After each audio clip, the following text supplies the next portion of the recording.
ঝাড়খণ্ডের দিকে ধীরে ধীরে সরতে শুরু করেছে দক্ষিণবঙ্গে অবস্থানরত অতি গভীর নিম্নচাপ। হাওয়া অফিসের পূর্বাভাস অনুযায়ী সোমবার 16 সেপ্টেম্বরও দক্ষিণবঙ্গে বিক্ষিপ্তভাবে ভারী বৃষ্টি হতে পারে। কলকাতার কাছাকাছি থাকা নিম্নচাপের প্রভাবে শহর জুড়ে সারা দিন মেঘলা আকাশ ও মাঝে মধ্যে বৃষ্টি দেখা যাবে। শনিবার দক্ষিণবঙ্গের একাধিক জায়গায় ভারী বৃষ্টি হয়েছে। দীঘায় সর্বাধিক 117 মিলিমিটার বৃষ্টির রেকর্ড করা হয়েছে। বাঁকুড়া 108 মিলিমিটার, পানাগড়ে 95 মিলিমিটার, মেদিনীপুরে 84 মিলিমিটার এবং শ্রীনিকেতনে 82 মিলিমিটার বৃষ্টির খবর পাওয়া গিয়েছে। কলকাতায় সকালে সর্বনিম্ন তাপমাত্রা ছিল 25.2 ডিগ্রি এবং গতকালের সর্বোচ্চ তাপমাত্রা ছিল 26.5 ডিগ্রি সেলসিয়াস। বাতাসে জলীয় বাষ্পের পরিমাণ ছিল 95 থেকে 99%। এই পরিস্থিতিতে ডিভিসি মানে দামোদর ভ্যালি কর্পোরেশন 26,000 কিউসেক হারে জল ছেড়েছে, যা উদ্বেগ বাড়িয়েছে। জল ছাড়ার পরিমাণ আরও বাড়লে দক্ষিণবঙ্গের নদী সংলগ্ন এলাকাগুলিতে জলস্তর বৃদ্ধি পাবে এবং বন্যার সম্ভাবনা দেখা দিতে পারে।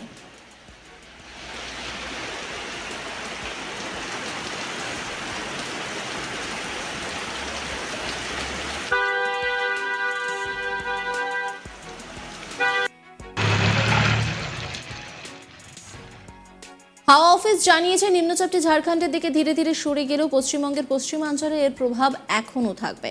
এছাড়াও মৌসুমী অক্ষরেখার সক্রিয়তার ফলে গাঙ্গেয় পশ্চিমবঙ্গ এবং সংলগ্ন বাংলাদেশ ও উত্তর পূর্ব বঙ্গোপসাগর এলাকায় পরিস্থিতি আরও জটিল হয়ে উঠেছে।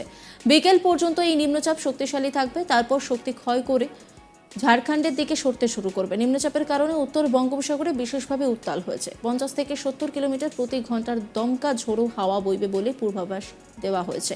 এর ফলে মৎস্যজীবীদের সমুদ্রে যাওয়ার উপর রবিবার পর্যন্ত নিষেধাজ্ঞা জারি রয়েছে। পরিস্থিতি স্বাভাবিক না হওয়া পর্যন্ত উত্তর বঙ্গোপসাগরের কাছাকাছি সমুদ্র এলাকায় যাতায়াত সম্পূর্ণ বন্ধ রাখতে বলা হয়েছে।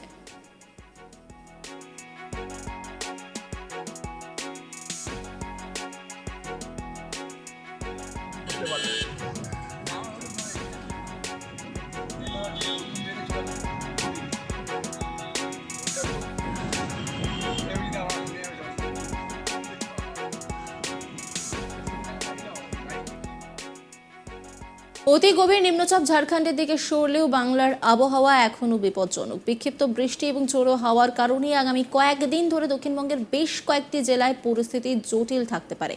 মৎস্যজীবীদের সাবধান থাকার পরামর্শ দেওয়া হয়েছে এবং সাধারণ মানুষকেও অযথা বাইরে না বেরিয়ে নিরাপদে থাকার আহ্বান জানানো হয়েছে।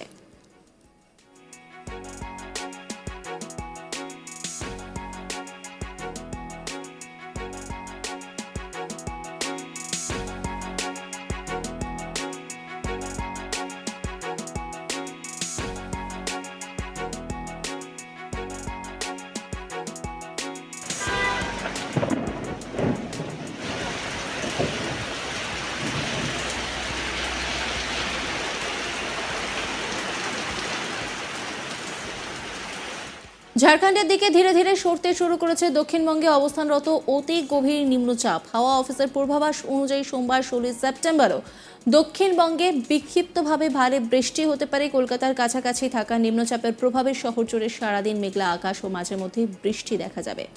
শনিবার দক্ষিণবঙ্গের একাধিক জায়গায় ভারী বৃষ্টি হয়েছে। দীঘায় সর্বাধিক 117 মিলিমিটার বৃষ্টির রেকর্ড করা হয়েছে। বাঁকুড়া 108 মিলিমিটার, পানাগড়ে 95 মিলিমিটার, মেদিনীপুরে 84 মিলিমিটার এবং শ্রীনিকেতনে 82 মিলিমিটার বৃষ্টির খবর পাওয়া গিয়েছে।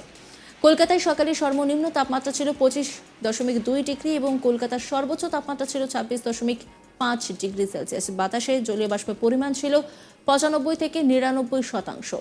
এই পরিস্থিতিতে ডিভিসি 26,000 কিউসেক হারে জল ছাড়ছে, যা উদ্বেগ বাড়িয়েছে। জল ছাড়ার পরিমাণ আরও বাড়লে দক্ষিণবঙ্গের নদী সংলগ্ন এলাকাগুলিতে জলস্তর বৃদ্ধি পাবে এবং বন্যার সম্ভাবনা দেখা দিতে পারে।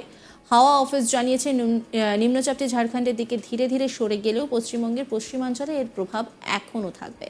এছাড়াও মৌসুমী অক্ষরেখার সক্রিয়তার ফলে গাঙ্গেয় পশ্চিমবঙ্গ এবং সংলগ্ন বাংলাদেশ ও উত্তর পূর্ব বঙ্গোপসাগর এলাকায় পরিস্থিতি আরও জটিল হয়ে উঠেছে। বিকেল পর্যন্ত এই নিম্নচাপ শক্তিশালী থাকবে, তারপর শক্তি ক্ষয় হয়ে ঝাড়খণ্ডের দিকে সরতে শুরু করবে।